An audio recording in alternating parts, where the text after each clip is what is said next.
When it comes to double cab bakkies, are you looking for a leisure bakkie? Are you looking for a luxury bakkie? Or are you looking for a workhorse? Because that is going to determine where you go and especially how much you're going to spend.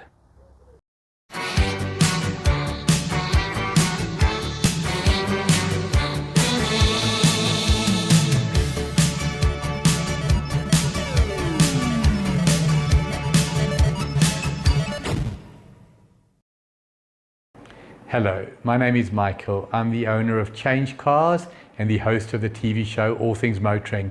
I have one mission, and that is to make a difference to the motoring public. Making a difference how? Making sure that you have safe options, making sure that you have knowledge. In that regard, it is my absolute pleasure and privilege to work with Alan Rosenmeyer of MotorMatters. The man with a hat, I'm the man with no hat, he's the man with the knowledge. Thank you for watching. Hi, I'm Alan R from MotorMatters, CHANGECARS and All Things Motoring.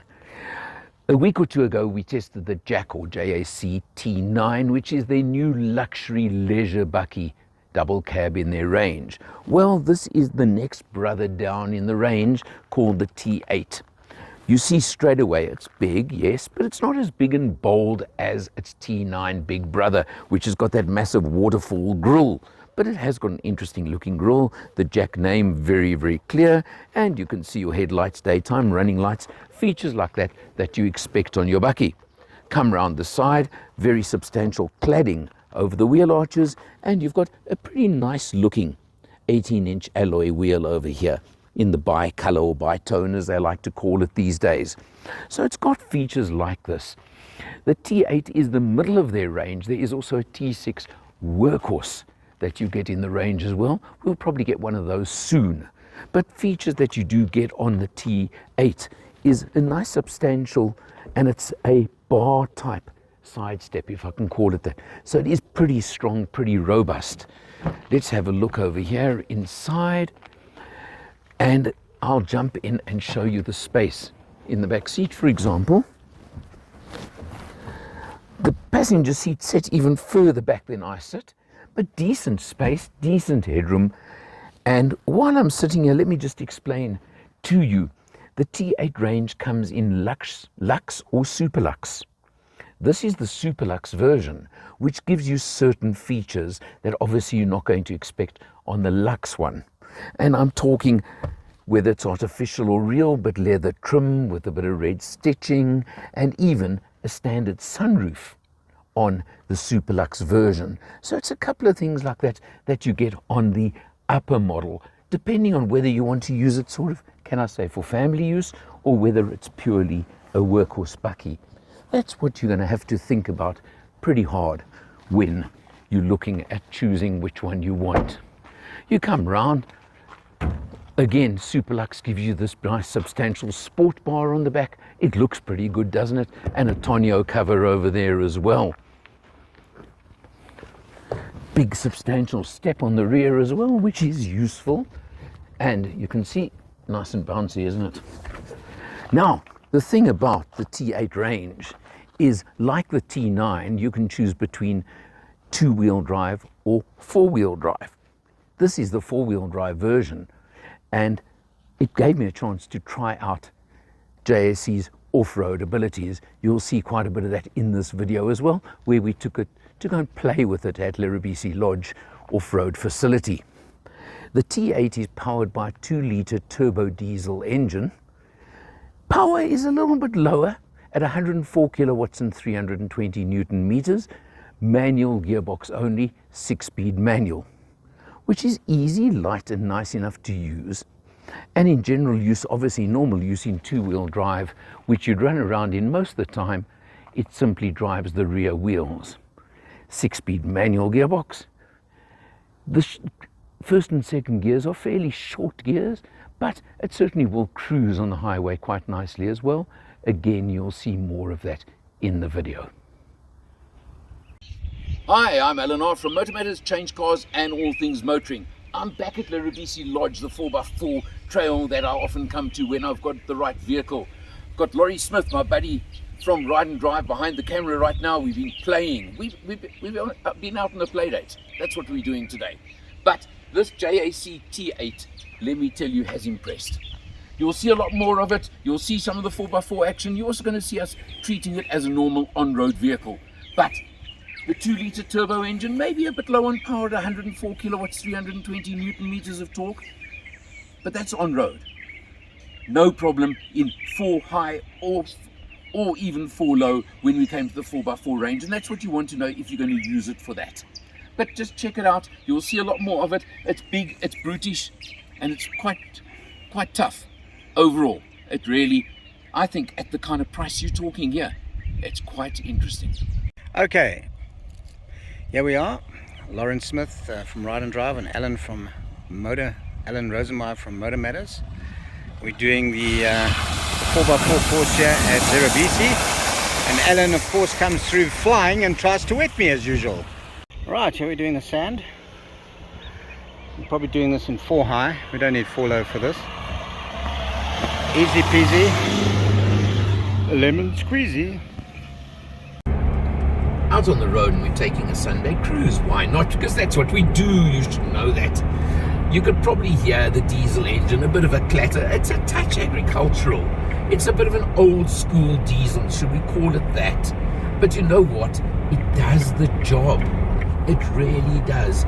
Yeah, you got to shift the gear lever a little bit more often than you would in some vehicles. But the 6-speed manual, in the modern tradition, I don't care that it's a bucky. It's not a heavy gear shift. It's not a heavy clutch. It's like a normal car. And you shift, you do your thing. It just works easily, comfortably, and very, very relaxed. The ride may be a bit bouncy. It reminds me of buckies from a few years back, a generation or two of bucky back. But the point being, if you want the new generation buckies with a ride that are more like luxury cars, you're going to pay double the money. It's as simple as that, isn't it? So really, you've got to look at how much you're prepared to spend when you're buying your bucky.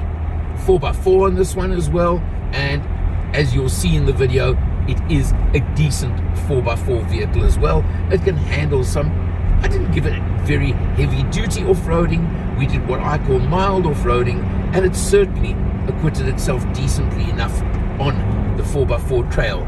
On the open road, it cruises along nicely enough.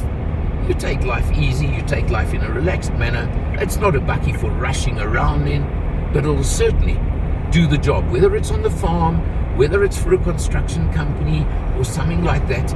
You know this is the kind of vehicle that'll do the job day in, day out, and keep on doing it and keep on going.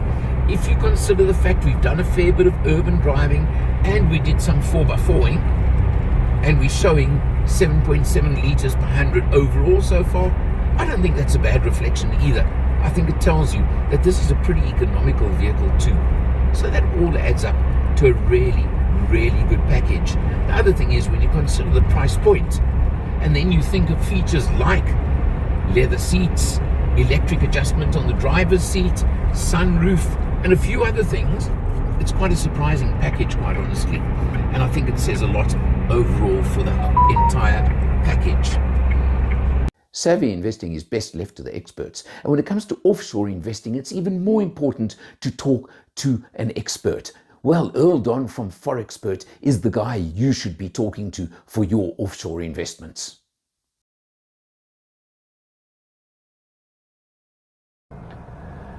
Jumping in behind the wheel, you'll see the instrumentation is basic. But what do you want? What more do you expect from a vehicle of this type? But what is pertinent is to show you we've averaged 7.8 litres per 100 kilometers for this test period. Now, taking into account that we've done more urban driving and we did go 4x4ing, allow for obviously much heavier use when you go 4x4ing, that's still a pretty decent overall figure. The other thing I have noticed is it is definitely heavier than the T9 we had the other day, which has a bit more power. So obviously this engine, being at the 104 kilowatts, has to work that little bit harder to carry the bucky around. And it actually proves the point that a slightly bigger engine can be an advantage, not always just a disadvantage when it comes to fuel consumption. You've got very neat controls over here. Look at those on the door here for your door locking and your windows. And on Superlux, again, just to show you differences, all 4 windows are one touch up down on the Superlux version. You even get cruise control on this one as well. So you do get all of these things with it along the way. Nice big infotainment screen, beautifully integrated into the console, not one that sits up top, as I like to point out. It's pretty clear, it's pretty nice. Android Auto, I used the cable, but it connected really quickly and easily, and you do get a decent reverse camera in the deal as well. These all features and things that are nice to see, nice to have. Aircon system over here, again easy, press buttons, temperature, works nicely. Over here, of course, is what is important. Push button, 2 high, 4 high, and your 4-wheel drive low range as well. Interestingly, no diff lock, but then again, I don't think you can expect absolutely everything all the time. Works fine, and again, you will see and have seen our off-roading, so I won't say much more about that. Over here, you've got one USB and a 12-volt socket over there. So again, I think that's sufficient for you, and your gear lever, 6-speed manual gearbox, and good old-fashioned handbrake. Again, what more can you ask for? Let's turn off the engine, because you may have noticed it is a bit noisy. Superlux also gives you, I've mentioned earlier, look at that, your sunroof as well. So there are a lot of features you do get for it. So the range goes from the 4x2 Lux version at $399,900.